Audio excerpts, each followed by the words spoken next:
Right now at 4:30, no evidence of racial gerrymandering. That's the new ruling from a federal judge over North Carolina's new Senate maps. In Friday's decision, federal district court judge James Deaver ruled there wasn't enough immediately apparent evidence to force to redraw ahead of this year's elections. He's also declined to halt the elections for two Republican-leaning districts in a heavily black northeastern part of the state.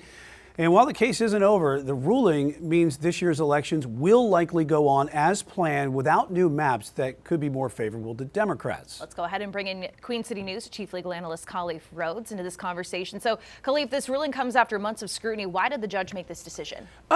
He did something that I was not anticipating. I thought the decision would kind of go either way, but the language that he used in there was something that was inconsistent with a recent Supreme Court ruling. He said that it was insufficient evidence to show that Section 2 of the Constitution requires a majority black Senate district in northeastern North Carolina in general.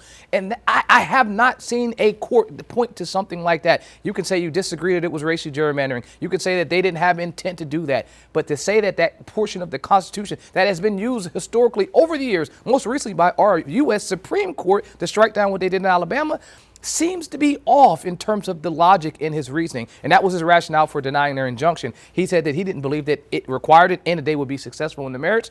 If you don't believe a person could be successful in a marriage, there is no reason to have an injunction. So he denied their injunction to slow down or stop the election. You mentioned Alabama. Describe that case a little bit. Did it have any bearing here? It'll have bearing on it when it goes to the Supreme Court. At some point, obviously, they'll appeal his decision, and it may make its way up to the Supreme Court. But the Court of Appeals should look at that case, the Alabama case, where they ruled that you guys can look at not just the impact, but the effects, the discriminatory effects. So even if I had no intention of discriminating against you, if the effects end up being discriminatory, they held that also is a reason that you should strike down the maps. And that's why they did that to Alabama. Alabama appealed, and it went right back to the Supreme Court, and they struck them down again. So this is two cases within the last year where the Supreme Court pointed to Section 2 of the Constitution and said, yes, you cannot do this. This judge did not, I guess, agree with what the Supreme Court said. So it will make its way through there. And yes, these maps will be here for this upcoming election. Well, and you mentioned things being escalated and appealed to the Supreme Court. The plaintiffs here have already appealed this, so what happens next? It'll go to the Court of Appeals, and I anticipate that they would follow the guidance that was just from this most recent Alabama case,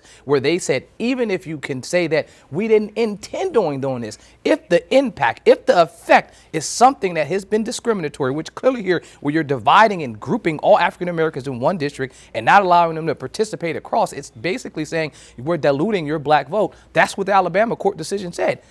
He's totally different from what they stated. So I anticipate the Court of Appeals at least following their guidance, and then the other side appealing it to the Supreme Court, and then them getting a chance to do it again. This will be a case that fights on for a long time. Yeah, for sure. Legal battle that just now is getting going right now. Chief Legal Analyst Khalif Rhodes.